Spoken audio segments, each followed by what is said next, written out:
Well, what is up? It's another week. We're going to start off with some squats like normal. So, good thing is, I say it's a good thing because it is. You got to be able to figure out situations like this. You know, I got up, everything was kind of sore, even though yesterday was recovery day. Didn't do anything. It was Sunday, it was church, it was take a nap, that sort of thing. But just Saturday and Friday, what I did those days kind of, wear me out a little bit, plus work on top of it. So, it's like, man, am I going to even be able to squat today? But then I start warming up, stretching, getting all that stuff going on, and it's starting to feel better. So, it's what you do, right? Don't let the negative thoughts win, because that's laziness. Just, take it easy today, or don't even go today, or just go to Planet Fitness instead today, that kind of nonsense. When you know it's squat day, you got to get in here and squat, whatever it takes. So that's what we're doing. We're at 225 right now, working our way up. Probably get to around 325 or 335. I can't remember. That's what the notebook's for. Keep a notebook so you don't have to think too hard.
Yeah, it doesn't feel perfect, but that's the point. I mean, honestly, when is anything perfect?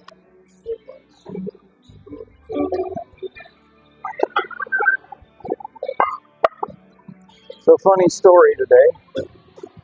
Got to be careful. The radio might be too loud. Look out! Don't let YouTube get me. They might slap my wrists about it.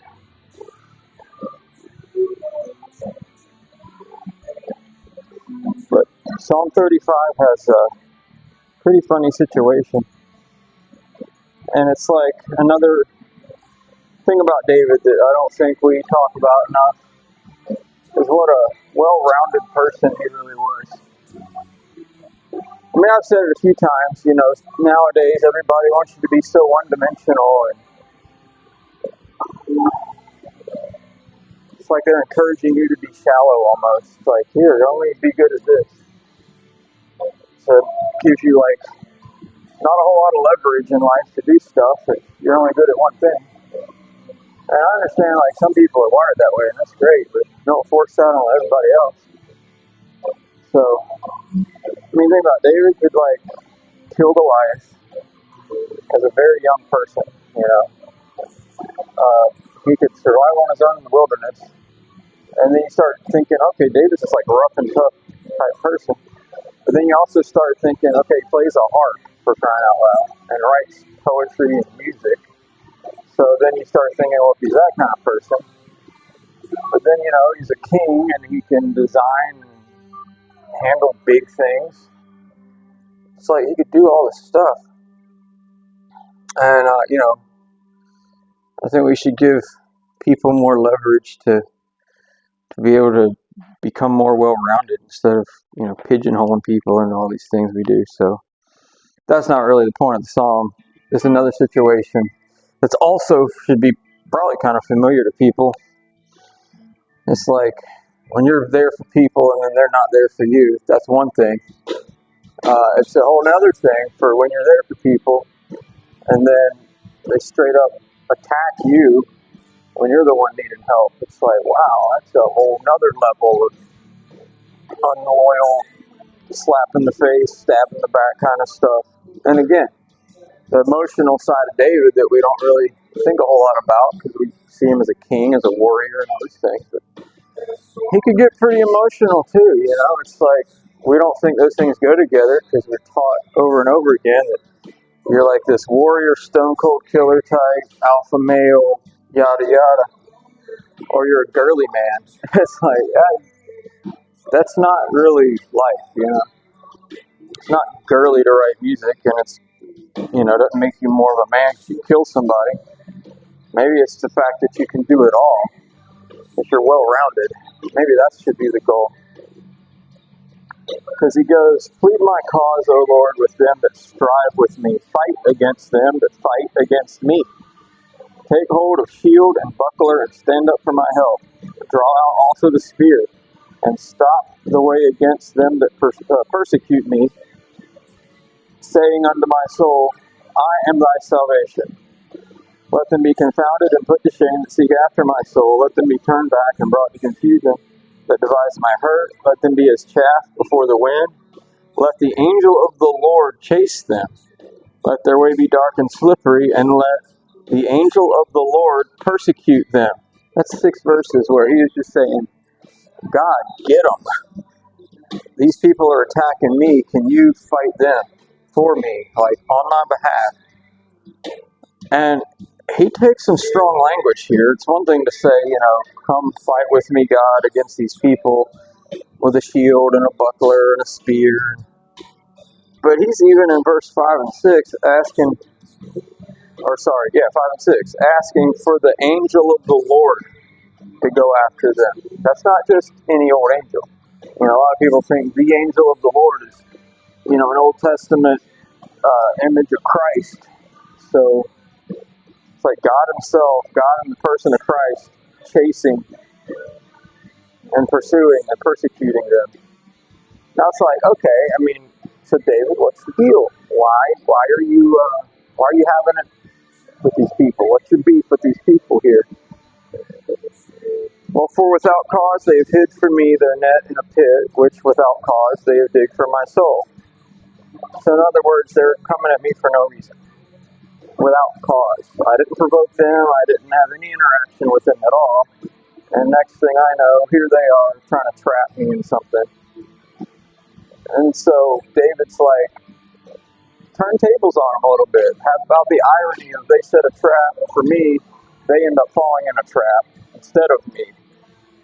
Let their destruction come upon them at unawares, and let the net that he has hid catch himself into that very destruction. Let him fall. And my soul shall be joyful in the Lord, shall rejoice in his salvation. So, again, David's really quick to give God glory for stuff. David, the guy that killed Goliath, was always quick even then to give God the glory for it. Even before he even fought Goliath, he was already giving God glory for what God was going to do and how he was going to do it, and so on and so forth. So I think we can't discount that. All of David's life, he was very aware of God's sovereignty and giving God the glory, and how it was really God behind things, even though David might have been the one physically doing them. It's like without God, time and place and all that stuff, it wouldn't have happened. So he's already here. It's like this attitude he's always had, I guess, of praising God for things that haven't even happened yet. And it's like, if you hadn't noticed, I kind of stole that attitude too from David, with Scarlet and the cancer. It was like, I'm praising God for something that hasn't even happened yet. The way he's going to get us through it, the way he's going to protect us and preserve us and work on our behalf for things. So, let's do some squatting now before I get cold and stiff again.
Yeah, that's so heavy today.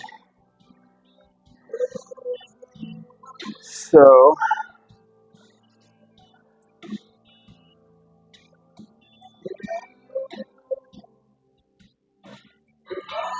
might be a good day just to do a pyramid, because that was kind of rough.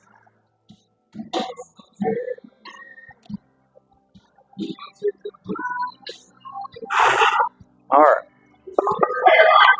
let's fight through a 315 and then go on back down.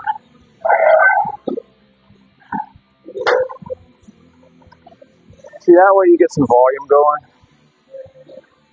and that'll help with certain things.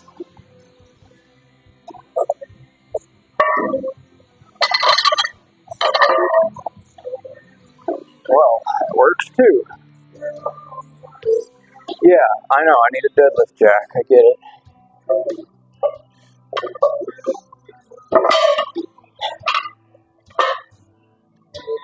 Maybe I'll get my son to weld me one. That'd be cool.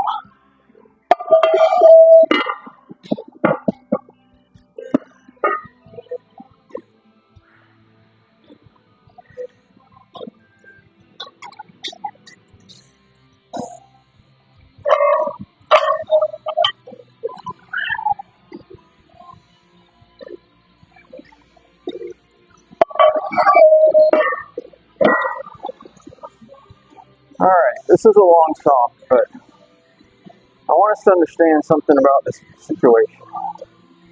It wasn't just that these people were coming after David. It wasn't just that they didn't have a reason. It gets even worse, okay?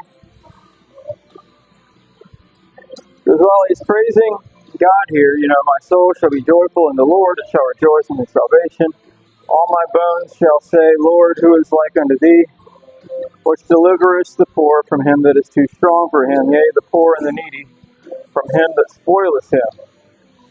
False witnesses that rise up, they laid to me charges, things that I knew not, or they laid to my charge. So, anyway, false accusations in court, or maybe it was court, it sounds like court, witnesses. They rewarded me evil for good to the spoiling of my soul. Here's the twist, verse 13.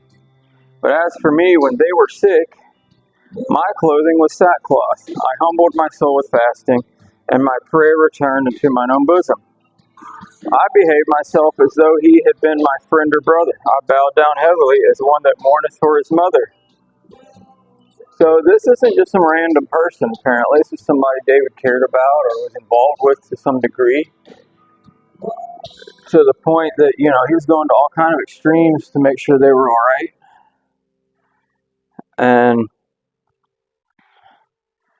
And all that good stuff.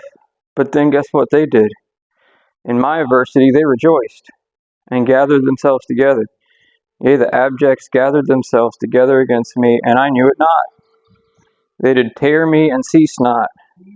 With hypocritical mockers in feasts, they gnashed upon me with their teeth. It sounds like they threw a party when David was having problems, like celebrating his downfall. Lord, how long will thou look on? I rescue my soul from their destruction, my darling from the lions. I will give thee thanks in the great congregation. I will praise thee among much people. He gets right back to praising God. Like David was really, really into praising God. And let not them that are mine enemies, that's such a weird English, wrongfully rejoice over me, neither let them wink with the eye that hate me without a cause. For they speak not peace, but they devise deceitful matters against them that are quiet in the land. So I guess David, so many times, doesn't just make this about himself.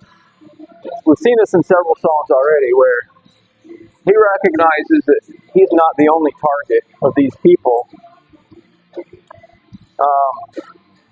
So they're kind of like this toward everyone. So let's get into that in a second. See how rough 315 is going to feel today. I mean, that's near my normal working weight. So I'll probably just, like I said, do a pyramid because that'll at least give me volume, and the lower weights coming back down, I can focus on form. And you know, when you're sore, form is like really hard to keep. But if you're sore, it means you need to really focus on form so you don't seriously hurt yourself.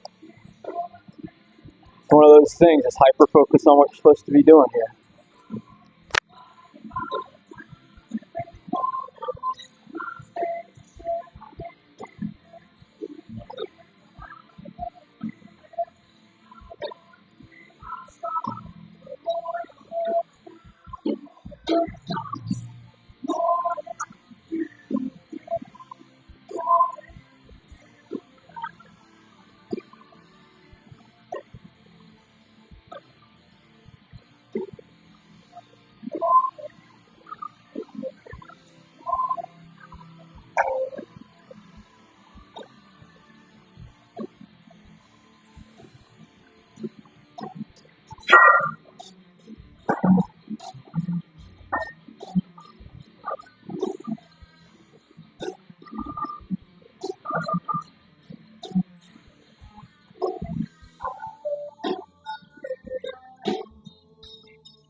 Alright, that wasn't awful, I guess.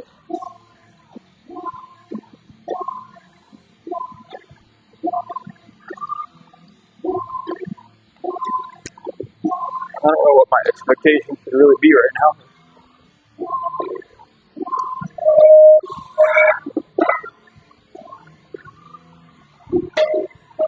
But we're working on it, and it's going to be great.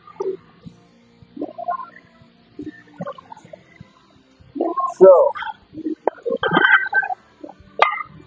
you're still with me. You know, what would you do if you're in some of these situations David keeps finding himself in?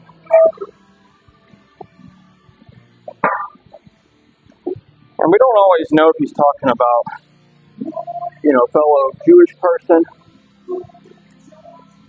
or maybe somebody that he had or thought he had maybe a peaceful relationship with from a neighboring country that he conquered. I'm leaning toward fellow Jew, because David knew better than to make too many peace treaties with neighboring nations. But still,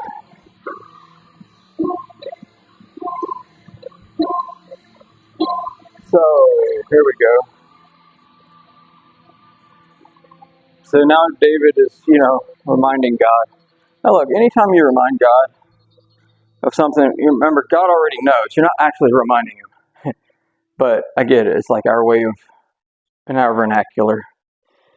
He says, this thou hast seen, O Lord, keep not silence. Like reminding God.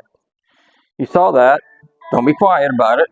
Lord, be not far from me. Stir up thyself, and awake to my judgment, even unto my cause, my God and my Lord. Judge me, O Lord, my God, according to thy righteousness, and let them not rejoice over me.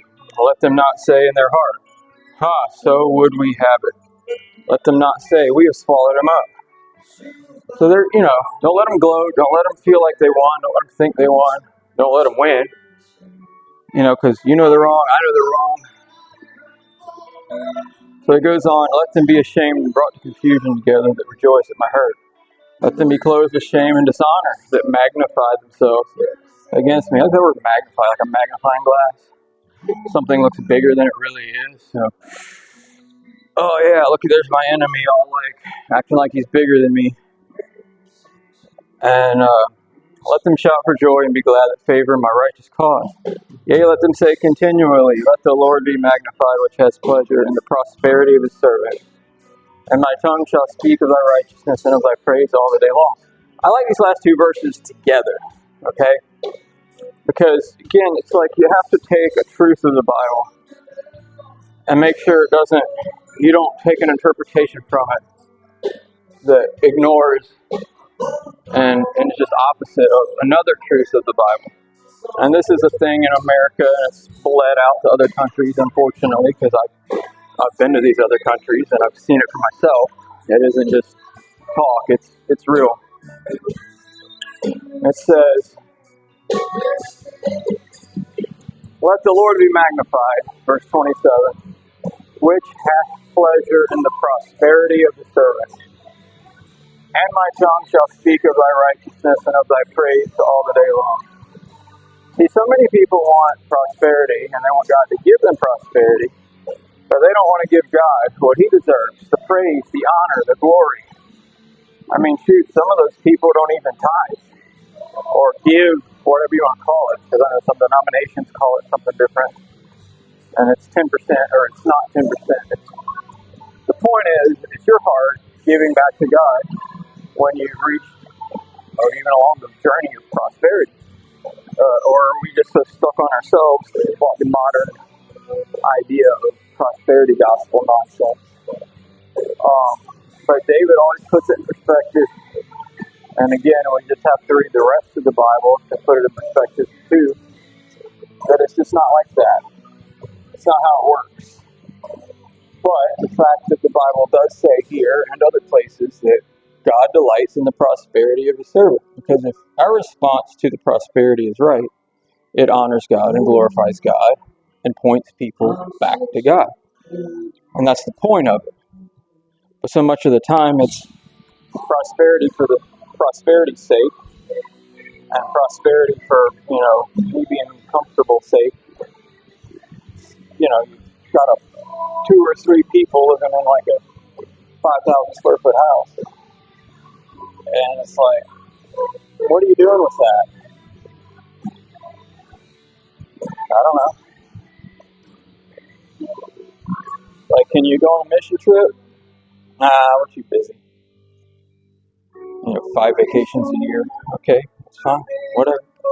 Don't be grateful for what God's done for you. I mean, look, I'm happy for my little 3-2 with a 2-car garage that's not actually big enough to hold 1 car, because that's what the government allows you to say, that it's a 2-car garage. I'm thankful for what we got, even though it's nothing compared to some of these other people, because I know what we'd have otherwise, I guess. Well, I'm aware of what we've had otherwise. So I'm going to still honor God with everything like that. I'm going to go on mission trips. I'm going to have kids over for Bible studies. I'm going to, spend time working around the church and doing stuff. Because, it's not about the people there, for sure. I don't even like all of them. But it's just the fact that I'm doing this for God, to promote the gospel and disciple people. If it was about the people, then yeah, I wouldn't do that. But let's keep our minds focused on doing things for the right reason. So let's do this little pyramid down thing here.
was fun.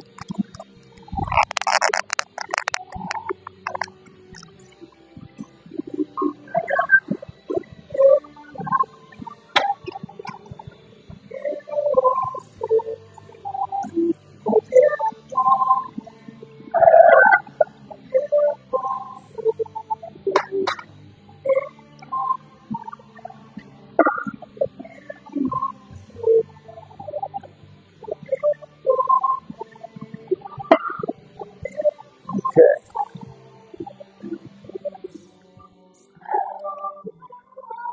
That was rough. Wasn't pretty at all.